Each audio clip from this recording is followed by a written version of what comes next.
Muling nagbuga ng makapal na usok at abo ang Bulkang Kanlaon kanina umaga. Hanggang 500 metro ang taas ay binuga nito sa loob ng isang oras. Ayon sa Kanlaon Volcano Observatory ng PHIVOLCS, bunsod ito ng pag-init ng mga bato sa ilalim ng bulkan. Nasa alert level 2 ang Kanlaon pero inaabisuhan ang mga nakatira malapit sa 4-kilometer permanent danger zone na maging alerto sa posibleng pagputok o phreatic eruptions. Posible rin daw ang ashfall sa Canlaon City, Negros Oriental. Mga kapuso, posibleng bukas na umaga o tanghali maglandfall sa Isabela o Northern Aurora ang bagyong Nika. Huli itong namataan 380 kilometers east ng Infanta Quezon at kumikilos pa Kanluran. Ayon sa Pag-asa, posibleng daanan ng bagyong Nika ang mga lugar na nasalanta ng bagyong Marce. Nakataas sa Tropical Cyclone Wind Signal number 2 ang northern portion ng Aurora, Isabela, Quirino, southern portion ng mainland Cagayan, Nueva Vizcaya, southern portion ng Apayao, Abra, Kalinga, Mountain Province, Ifugao, Benguet, northern portion ng Nueva Ecija, southern portion ng Ilocos Sur, La Union at northeastern portion ng Pangasinan.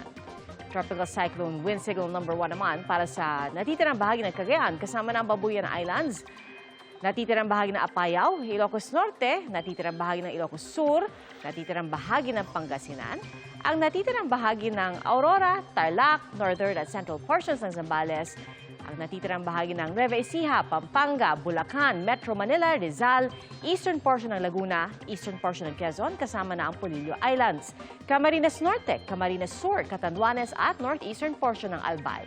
Sa rainfall forecast ng Metro Weather, posible makaranas bukas ng moderate to torrential rains ang ilang lugar sa Isabela, Cagayan at Aurora. Light to moderate rains naman sa Negros Occidental at ilang bahagi ng Surigao del Sur. Makakaranas din ng pag-ulan ng Metro Manila. Ang mga laruan hindi na lang daw pambata, kundi pang-adults na rin. Healing the inner child, ika nga. Pero hindi lang daw yan makakamit sa mga material na bagay. Nakatutok si Katrina Son. Nagsimula sa isang toy figurine hanggang sa nadagdagan ng iba't ibang vinyl plush dolls. Ngayon, hindi na raw mabilang ng 34-year-old na si Joanna Eliza Rodela ang kanyang koleksyon. Kwento niya, mahilig na siya sa mga manika simula bata, pero hindi sila makabili dahil mahirap lang sila noon. Kaya ngayong may kakayahan na siya. Sinasabi ko na lang na deserve ko to. Parang sa lahat nung parang gusto kong bilhin nung bata ako, parang talagang inaano ko yung inner child ko na makuha ko yung gusto ko talaga. Ngayong mommy na siya, sinisiguro niyang maibibigay sa kanyang anak ang hilig nito. Pagka mag-school siya, gano'n, tapos meron siyang mga good grades, so ayun, na-inspired siya na pumasok. Masaya po. Dinidisplay ko lang po sinasakpan ko.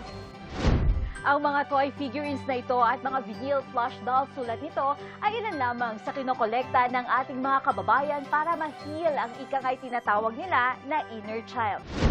Ayon sa isang psychologist, mahalaga ang tinatawag na pag-heal ng inner child. It's like addressing the wounded child. It's more of healing who you are before. Pero ang pag-heal ng inner child, hindi lang daw nakukuha sa pangongolekta ng mga laruan o ibang bagay. Maaari rin daw itong mga karanasan o kaya ay hobbies o interests. It goes beyond material things eh. It is on the aspect of making you happy. You have to place your inner child in a safe place. Diba? Napaka-meaningful nun. Para sa GMA Integrated News, Katrina Son, nakatutok, 24 oras.